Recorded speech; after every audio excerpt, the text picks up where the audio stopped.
Hello, I'm Simon Whistler, you're watching TopTenzNet, and in the video today, we're looking at the top 10 banned foods. We are free to choose what we eat every day thanks to grocery stores and restaurants, but imagine not being able to eat a certain type of food because it was banned in your country. Many countries around the world have a federal organization that deals with banned substances, including food. In the US, it's called the Food and Drug Administration, and in the video today, we're looking at 10 food items you won't see on the shelf at your local grocery store. Number 10. Uncertified Chilean sea bass, Patagonian toothfish. Why is it banned? At first, the uncertified Chilean sea bass was banned by 24 nations, including the US, due to the fact that it was extremely popular in restaurants as well as in the home, and many feared it would become endangered. The fish is known for having flaky white flesh and a high fat content, which makes it tasty. Today, the fish is banned in even more countries due to the fact that it has become overfished. Does it really stick?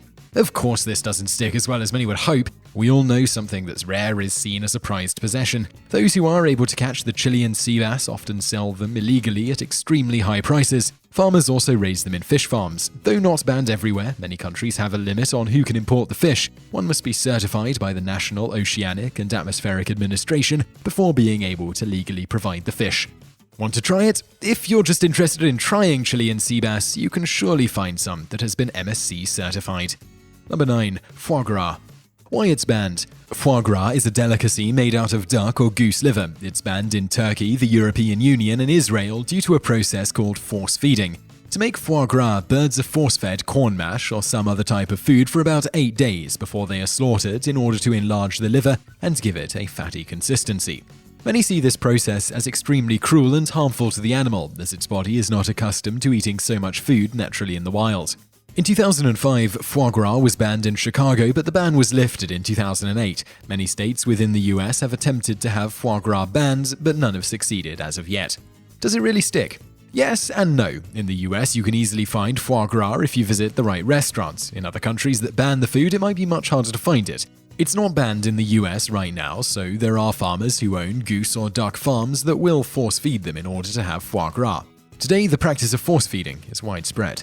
Want to try it? Find a local restaurant that serves foie gras and you're ready to go. If you're a little bit more daring and rich, make your way to France, where the dish originated and today is still seen as an important part of French cuisine. China is also the ideal place to find this meal. Number 8. Shark fins. Why is it banned? Though still in the process of being banned worldwide, the slicing of shark fins is now banned in Scottish waters as well as UK waters. In Hawaii, the practice is banned entirely due to the fact that 60,000 sharks were found dead each year. The practice, often seen as barbaric, has been banned in countries because it is seen as cruel and brutal, and many species of rare sharks are becoming endangered or even extinct. Shark fins are often used in shark fin soup, which is seen as a luxury meal in most Asian countries. These sharks are also finned in Mexico, the US, and UK waters. Does it really stick? As of now, it's safe to say that a shark is finned every day. The laws banning the practice in larger countries are somewhat new and are still being put into place. Many times, this practice goes unseen as fishermen in random places will catch the shark, bring them to the shore or on the boat, cut off their fins, and put them back in the water, where they ultimately die. Want to try it? If you're looking to make Jaws your dinner, you'll easily find shark fins offered in Asian countries, especially China. You could also travel to Mexico, where the shark fins are often traded. In the US, you can find shark fin soup just at a very steep price. Number 7. Raw milk. Why it's banned. Before the Industrial Revolution, raw milk was an everyday commodity. This means that the milk was not pasteurized. People didn't have the technology yet, plus many urban families owned their own dairy animals such as goats and cows. New methods of processing milk, such as pasteurization, led to the banning of raw milk. Today, improved farming conditions and better testing mean raw milk is less risky, but it continues to be banned in 22 states as well as Canada. Does it really stick? In many countries, you'll find bottles of raw milk offered. In the US, there is a continuous debate raging on the healthfulness of raw milk, while others insist that it is full of germs. In Europe, Asia, Africa, and other countries, you'll often find raw milk and even raw cheese available. In the US, only 28 states allow the consumption of raw milk. This is usually done through cow shares, where consumers own part of a cow and share the costs and the milk that it produces. Want to try it? You've got plenty of options here. Slap on your cowboy hat, move out to the country, and join a cowshare. Or you can buy a cow, or use someone else's cow and just do a little milking with a cup in hand. Voila! For commercial raw milk, you may need to travel a little, but you're sure to find a bottle of it somewhere. Number 6. Absinthe. Why it's banned. In the 1800s, absinthe was gradually banned in many locations around the world. This was due to a large increase in violence and hallucinations, as well as mental illness. However, absinthe made its comeback in the late 1800s and early 1900s. It is said that by 1905, there were over 40 distillers just on the Swiss border, providing absinthe to France and Switzerland. Again, in the 20th century, researchers looked at absinthe and considered it to be highly unsafe. Though many say it's banned due to the 20th century temperance movement, scientists at the time stated that the drink contained thujone, which, even in the smallest quantities, caused psychoactive ailments. In 1915, absinthe was banned in most European countries, with the exception of a few. Today in the US, absinthe is distilled, but is only 75% and is usually diluted with water. Does it really stick? While traditional absinthe is no longer made, the spirit is still distilled in many countries, notably the Czech Republic, Switzerland, France, and Spain. As of 2008, there were about 200 types of different absinthe available. In the US, the drink was allowed to be commercially distilled again in 2007. People just can't keep their hands off the green fairy. Want to try it? You could probably easily go to a city bar and find absinthe, or a local liquor and spirits shop to find it. If you're looking for the stronger stuff, make your way over to the Czech Republic or France, and you're sure to make absinthe your mind's best friend. Bottoms up. Number 5. Wild Beluga Caviar. Why it's banned. In 2005, the United States Fish and Wildlife Service put a ban on the import of beluga caviar from the Caspian Sea. Much like the redfish listed later on, the beluga sturgeon was becoming endangered, and in order to protect the creature, a ban was implemented. In 2007, the ban was lifted with restrictions allowing 96 tons of the caviar to be sold throughout the world. Today, spotting this caviar is still difficult, just like the beluga sturgeon fish itself. Does it really stick? You can find this type of caviar sold online from many different vendors, or you could find one of those expensive restaurants that serves a tiny spoon of caviar for hundreds of bucks. Want to try it? If you're really itching to try some wild beluga caviar, there are online companies that claim to offer it, though you'll be paying a pretty hefty price for some pea-sized eggs. One website sells the caviar for $2,095 for 250 grams or 8.8 ounces. On the other hand, you can, in the back of your mind, forget the wild part of wild beluga caviar and purchase caviar from a beluga that has been farm-raised. Or, if you're lucky, you can score some that has been slowly allowed back into the US since 2007. Number 4. Sassafras. Why it's banned. In the past, sassafras was a widely used plant. It was often used by Indian tribes to treat common ailments, as well as a way to have some sort of aromatherapy. It is said that the herb could cure a cold, stomachache, and other ailments. It was also used as a cure for syphilis. Before the 1960s, sassafras was used in many different foods and even drinks. Sassafras tea was highly common, and the sassafras roots were made to create root beer. In the South, the herb was used in Creole soups and stews as a common seasoning. However, in the 1960s, the FDA banned all use of sassafras and any ingredient made out of it, most notably saffron, a colorless or slightly black oil excreted from the root bark or fruit.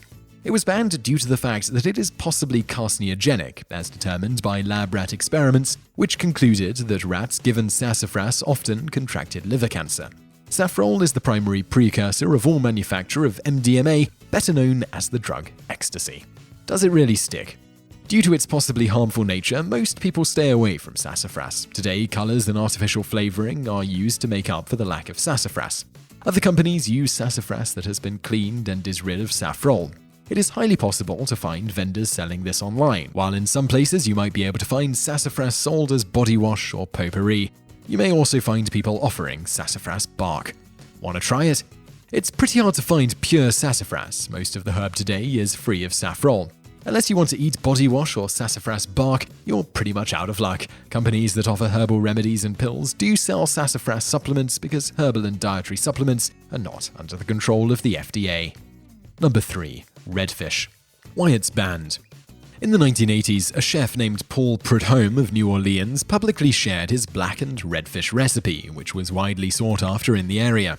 His recipe became so popular that it seemed every household was making blackened redfish. Though it was a great success for Prud'homme, the stock of redfish was depleted, and in July 1986 the Department of Commerce banned the selling of the fish and shut down all fisheries in order to allow the fish to naturally rebuild their population. Today there are still prohibitions and laws that concern the catching and handling of the redfish. For instance, in Florida and most other states, fishermen are only allowed to keep one redfish a day, and any others that are caught must be put back into the water safely. In 2002, President Bush signed an executive order that restricted the catch and sale of the redfish. Does it really stick? Although redfish has been banned in all states in the US except one, redfish continues to be very popular. It is a particular favorite in the southern states and sought out by those seeking authentic Creole food. The only state exempt from the federal law banning the selling of the fish for profit is Mississippi. Want to try it? Hop on down to Mississippi or New Orleans, where there are plenty of restaurants that serve blackened redfish. The fish served at these restaurants are not bought or sold from state docks. Instead, they often come from fish farms, or the harvesting is done in Mexico. At times, the fish will come from the Gulf Coast, or you could become a fisherman, catch your own redfish, and enjoy. Number 2. Japanese pufferfish, Fugu. Why it's banned. Sometimes known as blowfish, Fugu in Asian countries, this fish is banned in many countries due to its internal organs and other body parts being highly poisonous. In fact, if you eat the wrong part of this fish or unknowingly consume a poisonous part of the fish, you will most likely die from tetrodotoxin, which is a neurotoxin that destroys your body's nerve tissue, paralyzing the body and then causing asphyxiation. Though if treated in a timely manner, you can survive the poison attack. In 1603 to 1868, the Tokugawa shogunate prohibited the consumption of fugu, but this law died down as the shogunate's power decreased. In the European Union, selling or consuming this fish is strictly prohibited. In the US, it is illegal to sell, harvest, or serve the fish without having a license to do so. This was enacted in 2002. Does it really stick? The fish is often harvested in the Pacific Ocean, then sold throughout markets in Japan. Oftentimes, the fish is cleaned to get rid of the poisonous parts, frozen, then sent off to other countries. In the US, there are restaurants that serve the dish, although despite knowing the downright lethalness of the fish, many amateur Japanese chefs will eat the liver of the fish, which is considered to be the most poisonous part. Want to try it? If you live near Japan or South Korea, there are still restaurants in the major cities that serve fugu. Who wouldn't want to spend hundreds of dollars on a fight to taste an aquatic porcupine? Not so close to Asia, in New York there are 17 restaurants that are licensed to serve fugu. Number 1. Horse meat. Why it's banned. Horse meat is considered to be a taboo food in many countries, including the US, Ireland, Australia, Canada, and throughout various cultural groups around the world. The banning of horse meat goes back to the 8th century. Pope Zachary and Pope Gregory III both told Saint Boniface to forbid his missionaries to eat horse meat, as it had a strong correlation to the Germanic pagan rituals that the Christians were trying to eradicate. This Catholic Church stance on horse meat stands today, while others refuse to eat horse meat because it is seen as a poor man's meat, or due to the fact that horses seem to be man's other best friend. Both the US and the UK have banned the slaughter and consumption of horses, and they are seen as companions and labelled as sports animals. Does it really stick? Though banned, horse meat and horse slaughter goes on every day in the US as well as in the UK. In fact, southern states in the US are known for their slaughterhouses for horses, in which the meat is sold to other countries. In the UK, well-known chef Gordon Ramsay has encouraged citizens to eat horse meat on a regular basis. Want to try it? Though banned in the US, you can always find a way to get to Asia or parts of Europe where horse meat is seen as a fine delicacy. Or, to save some time and money, find a horse slaughterhouse in Texas, where oftentimes the meat is shipped out of the country for consumption, illegally, of course. So I really hope you enjoyed that video. Do any of the foods on the list appeal to you? Let us know in the comments below. Also, do like this video. It helps get it in front of more people and helps us out. I'd really appreciate it. And don't forget to subscribe. Also, over there on the right are links to a couple of other videos you'll probably enjoy if you enjoyed this one. One is the top 10 Coca-Cola myths that turned out to be true. And then below that, we've got the top 10 weirdest Japanese snacks and drinks. And if you're on a mobile device, don't worry, there are links below to all of the stuff, including the subscribe button. And thank you for watching.